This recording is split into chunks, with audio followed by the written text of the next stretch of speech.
గురుగారు ముందుగా హనుమాన్ దీక్ష తీసుకోవాలి అని మీకు ఏ వయసులో అనిపించింది? ఆ దీక్ష తీసుకున్న తర్వాత, దీక్షలో ఉన్నప్పుడు, ఆ సాధన చేస్తున్నప్పుడు మీలో కలిగినటువంటి అనుభూతులేంటి? ఆ స్వామివారి యొక్క దర్శనం మీకెప్పుడు జరిగింది? శ్రీ హనుమత్ గురుభ్యో నమః. హనుమాన్ దీక్ష మొట్టమొదట 1987లో తీసుకున్నాను. మన విజయవాడ దుర్గాప్రసాద్ స్వామీజీ మాల వేశారు. అంతకుముందు శ్రీ కొండగట్టు ఆంజనేయ స్వామి వారి దీక్ష ఉన్నది. తర్వాత ఈ స్వామి వల్ల దీక్ష ఒక వస్త్రంతోని బయటకు రావాల్సి వచ్చింది. హ్మ్. కొంతకాలం తర్వాత ఈ యొక్క ఏదైతే జ్యోతిషం ఏదైతే ఉన్నదో ఆ స్వామివారి అనుగ్రహం వల్లనే రావడం జరిగింది. ఇన్ని హనుమాన్ క్షేత్రాలు ఉండగా కొండగట్టులో అంత విశేషం ఏమున్నది? అంటే ఆంజనేయ స్వామివారు కొండగట్టు ఆంజనేయ స్వామివారు స్వామిగా వెలిశారని, హ్మ్. అక్కడ సంజీవిని లక్ష్మణమూర్తి వెళ్ళినప్పుడు సంజీవిని తెచ్చినప్పుడు హ్మ్. ఒక సగము గుట్ట హ్మ్. అక్కడ పడ్డదని, మిగిలిన సగము మన కాణిపాకం దగ్గర అర్ధగిరి ఆంజనేయ స్వామి ఉంది కదా, హ్మ్. అక్కడ వెలిసిందని చెప్తుంటారు.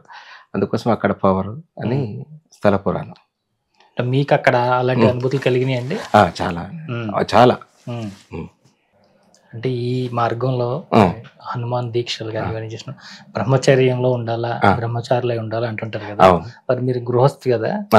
అంటే ఎలా మీరు ఈ వివాహానికి అది ఒప్పుకున్నారు? మిమ్మల్ని ఒప్పించారా? ఇది ఏం లేదు. ఈ వివాహానికి హనుమంతునికి ఏం లేదు. దానికి ఏం అడ్డేం రాదు. అడ్డేం రాదు. అడ్డేం మీకు రాదు. అలాంటి ఇబ్బందులు అది ఏం ఇబ్బందులు ఏం లేదు. హ్మ్. ఇంకా పెళ్ళైన తర్వాతనే ఇక యోగం బాగా కలిసి వచ్చింది. హ్మ్. ఎందుకంటే శక్తి లేకుండా ఏది కాదు కదా. ఆహాహా! హ్మ్. ఎక్కడ నేర్చుకున్నారు ఈ జ్యోతిష్యం అనేది గురుగారు? ఇది ఇక్కడ నేర్చుకోలేదు. హ్మ్. మా నాన్నగారు వాళ్ళే గురువుగా భావించుకుంటారు. ఈ శాస్త్రం మీద ఇంత పట్టు రావడానికి మీకు కారణం మీ అంతట మీరు లేదంటే స్వామివారు మీకు ఇచ్చినటువంటిదా? ఈ స్వామివారిది క్రెడిట్ ఆ స్వామివారికే చెందుతుంది. అంతే. ఆంజనేయ స్వామి ఆంజనేయ స్వామి. అంటే ఎప్పుడైనా బాగా విపరీతమైన కష్టాలు లేదంటే బాగా ఇబ్బందులు ఎదుర్కొన్నప్పుడు స్వామివారిని మీరు ఏమైనా ప్రార్థించారా ఎప్పుడైనా? మా అమ్మకు ఒకసారి చెస్ట్లో ఇట్లా అయింది. అయితే అక్కడ డాక్టర్లు కొంచెం ప్రాబ్లం అని చెప్పారు. చెప్తే స్వామివారిని అడిగితే మీ అమ్మగారు కూడా ఉన్నారు అంజలిదేవి, నీకెంత ముఖ్యమో మా అమ్మ కూడా నాకు కూడా అంతే ముఖ్యం కదా, మీరు ఏదైనా దారి చూపించండి అని. అక్కడ ఖైరతాబాద్ దగ్గర ఒక హనుమాన్ టెంపుల్ ఉంది. అక్కడ హనుమాన్ ముందు అమ్మవారు అంజలిదేవి ఉంటుంది. ఆ గుడికి వెళ్ళి పూజ చేశాను. చేసిన తర్వాత క్యూర్ అయింది.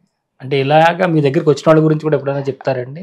చెప్తుంటాను. ఇట్లా మండలం దీక్ష తీసుకోండి, లేకపోతే 21 తీసుకోండి, హనుమత్ చాలీసా పారాయణ చేసుకోండి. దానికి సంబంధించిన వాళ్ళ జాతకాల బట్టి, వాళ్ళ యొక్క జాతక గ్రహాల స్థితిని బట్టి చెప్తాను. అంటే అసలు దీక్ష అంటే ఏంటి గురుగారు?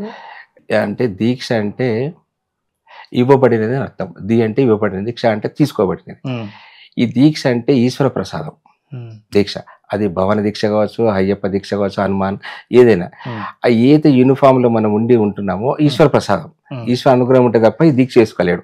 అది దీక్ష. అందులో శాంభవి దీక్ష అని ఉంటుంది.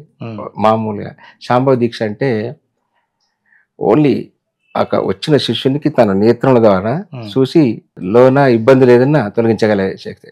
తర్వాత మంత్ర దీక్ష, ఏదో ఒక కుడి చెవులో మంత్రం వేసి అది చదువుకోవడం, లేకపోతే శ్లోకం ఇవ్వడం, లేకపోతే గుడి చుట్టూ తిరిగి ఏదో చేయడం అని దీక్ష. దీక్ష అనేది మాత్రం ఇది. అది గురువు ఇస్తే, గురువు దీక్ష ఇచ్చినట్టే కృప ఉన్నట్టు, భగవత్ అనుగ్రహం ఉన్నట్టు లెక్క. మీరు ఏ మంత్రాన్ని మంత్ర అనుష్ఠానం చేశారండి మీరు ఎక్కువ? కొండగట్టు ఆంజనేయ స్వామి దగ్గర ఉన్నప్పుడు స్వామి వారు కళలో వచ్చి ఒక మంత్రాన్ని ఇచ్చారు. తర్వాత ఈ దుర్గాప్రసాద్ స్వామీజీ విజయవాడ పీఠాధిపతి ఆయన దీక్ష మంత్రం ఇచ్చారు. రెండిట్లో అనుష్ఠానం చేస్తారు. రెండిట్లో అనుష్ఠానం చేస్తున్నది. ఇప్పటికి కంటిన్యూ అది. మంత్రాలు మీకు సిద్ధించినాయి అని మీకు ఎలా తెలిసింది? అయితే నా దగ్గర జ్యోతిషం వస్తున్నారు కదా, వాళ్ళకి నేను చెప్పడము, వాళ్ళు పనులైన చెప్పడము, అదే నేను స్వామి అనుగ్రహం అని భావించుకుంటున్నాను. జ్యోతిష్యం అంటే ఏంటి గురుగారు? అసలు దీనివల్ల ఏంటి మనకు మానవాళికి ఉపయోగం? అంటే జ్యోతి అంటే వెలుతురు. ఆ వెలుతురులో కొన్ని వస్తువులు తెలుసుకొని మనం ఎట్లా ఉపయోగించుకుంటామో, జ్యోతిషంలో date of birth, time, place of birth ఇచ్చినప్పుడు గ్రహాల యొక్క స్థితిగతులను చూసి చెప్పి ఈ రకంగా మీకు ఉన్నది, ఈ రకంగా పూజ చేసుకొని చెప్పడం జ్యోతిషం అంటే. ఎక్కువగా మీ దగ్గరికి ఎలాంటి సమస్యలకు వస్తుంటారండి?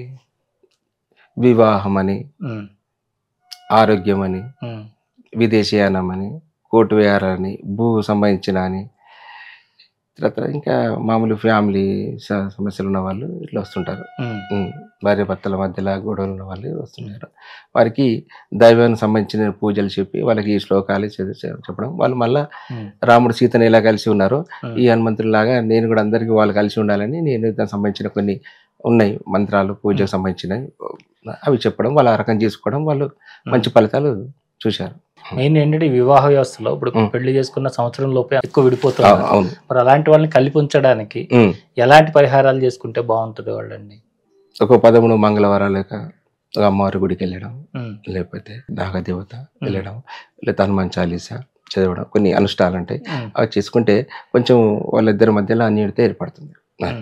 అంటే ఇప్పుడు మీ దగ్గరికి గతంలో ఎలా ఉండేవారు వచ్చేవాళ్ళు, ఇప్పుడు వచ్చేవాళ్ళు ఎలా ఉంటున్నారు? గతంలో కుటుంబం అంతా బాగుపడాలి, అందరు కలిసి ఉండాలనే విధంగా ఉండే. ఇప్పుడు ఎవరి వారి ఇండివిజువల్గా ఆలోచన చేయడం వల్ల కొంతమందిలో స్వార్థం కూడా ఉన్నది కాబట్టి తక్కువ టైంలో ఎక్కువ డబ్బు సంపాదించిన ఆలోచనలో ఎక్కువ అడుగుతున్నట్టు అనిపిస్తున్నది. వాళ్ళు ప్రయత్నం లేకుండా ఏ ఫలితం రాదు. ఏ ఉంగరాలు పెట్టుకున్నా, ఏ పూజలు ఏ హోమాలు చేసినా రాత్రి ఎవరు పెద్ద గొప్ప వాళ్ళు స్టార్స్ ఏం గారు, ఈ ప్రయత్నం లేకుండా ఏ శాస్త్రం ఒప్పుకోదని చెప్పాను. మీకు నమ్మకం ఉంటే చేసుకోండి, లేదంటే మీ ఇష్టమని చెప్తాను. అంటే మీరు ఈ సాధనలో ఉన్నప్పుడు అసలు ఈ జన్మ ఏంటి నాది, నేను ఎందుకు వచ్చాను ఈ భూమి మీదకి, నేను ఎవరు అనే విషయాన్ని తెలుసుకోవాలని ఎప్పుడన్నా ఆలోచించారండి? ఎప్పుడు వచ్చిందంటే పెళ్ళి అయిన తర్వాత కొంతకాలానికి అసలు ఎవరు అసలు ఎందుకు ఇదంతా ఈ బంధాలు ఎట్లా ఏర్పడుతున్నాయి అంటే ఆలోచించుకున్నాను. నాకంటే ముందు మా అమ్మ కంటే ముందు మా నాన్న ముందు జన్మించాలి, తర్వాత మా అన్నలు జన్మించాలి, తర్వాత నేను, నా తర్వాత మా తమ్ముడు, మా చెల్లె, ఇట్లా తర్వాత ఇవన్నీ ముందే స్క్రిప్ట్ రెడీ ఉన్నది, అందులో ఉన్నాను. నేను వచ్చిన తర్వాత నా తర్వాత నా భార్య పుట్టి ఉండాలి, పుట్టిన తర్వాత ఏ టైంకి కలవాలి, పెళ్ళి అయింది, ఇవన్నీ ఒక లింకులు ఏర్పడుతున్నాయి కదా.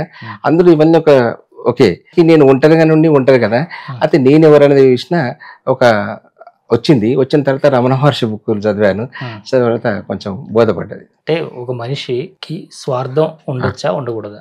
ఇప్పుడు బ్రహ్మచర్యాశ్రమం ఒకటి ఉంది, గృహస్థం ఒకటి ఉంది, వానప్రస్థం ఒకటి ఉంది, సన్యాసం ఉంది. ఈ గృహస్థుల మీదనే ఆధారపడి ఉంటారు. వీనికి స్వార్థం ఉంటే ఇబ్బంది ఏమి లేదు కదా, లేకపోతే ముగ్గురు వీని మీద ఆధారపడి ఉన్నారు కదా. ఉండాలి, స్వార్థం ఉండాలి, కొంచెం మాయ కూడా ఉంటేనే డబ్బులు సంపాదిస్తాడు. ఈ వీడు సన్యాసి లాగా ఉంటే మరి వాడికి ఏమి పెడతాడు, వచ్చిన వాడికి ఉండాలి. స్వార్థం ఉంటేనే భార్య అంటాడు, స్వార్థం ఉంటేనే బాగా చూసుకెళ్తాడు. అది స్వార్థం అంటే ఇంకొనికి ఇబ్బంది కలిగే స్వార్థం ఉండకూడదు, ఇంకొని హాని కలిగించేది. వేదాల్లో వీటి గురించి ఏదైనా అంటే ఎలా జీవించాలి మనిషి అనేది చెప్పబడి ఉందండి అన్న? అంటే వేదాలు ఏమంటే సింపుల్ గా జీవించు, అంటే శాకాహారిగా ఉండు, ఎవరిని ఇబ్బంది పెట్టకు, నీకు చాలైన 2 మంచి విషయాలు మాట్లాడు, 10 మందితో మాట్లాడు, నీ వల్ల ఎవరికి హాని జరగకుంటుండు, ఈ సింపుల్ గా తెలిస్తే చాలంటుంది. ఇంకా పెద్దగా లోపలికి వెళ్ళి ఉపనిషత్తులు సంస్కృతం వెళ్ళి పెద్ద జుట్టు వీక్కొని పెద్ద పరిస్థితిగా అవసరం లేదు.